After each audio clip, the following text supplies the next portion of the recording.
আজকে বাজার থেকে দুটো বেগুন কিনে আনা হয়েছে, তাই ভাবলাম একটা বেগুন পোড়ানো যাক। অনেক তো তরকারি রান্না খাওয়া যাচ্ছে, আজকে একটু বেগুন ভর্তা বানাই।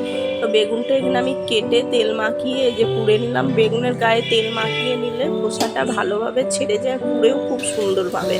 তো বেগুন পুড়িয়েই জল দিয়ে দিতে হয়, ওই জন্য আমি পুড়িয়েই জল দিয়ে দিলাম। এবার একটা থালাতে রেখে দেবো, যেটুকুনি জল ওর ভিতরে ঢুকেছে বেরিয়ে যাবে। ওর সাথে একটু টমেটো দিয়ে, টমেটো পুরো মাখলে খুব সুন্দর টেস্ট হয়, তাই টমেটোটা পুড়িয়ে নেব।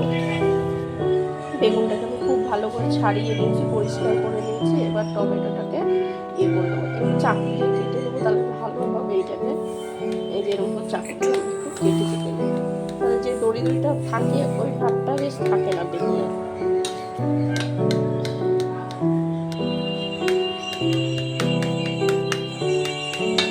এবার এটা আমি হাত দিয়ে আর একটু মেখে নেবো। আমি খুব ভালো করে মেখে নিয়েছি। এবার দিয়ে দেবো এর মধ্যে স্বাদ মতো লঙ্কা কুচি, পেঁয়াজ কুচি, আর দিয়ে দেবো ধনে পাতা কুচি,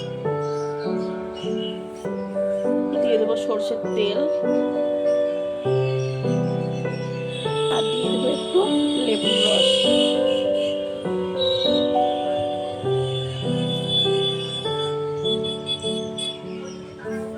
আবার ভালো করে মেখে নেবো। এবার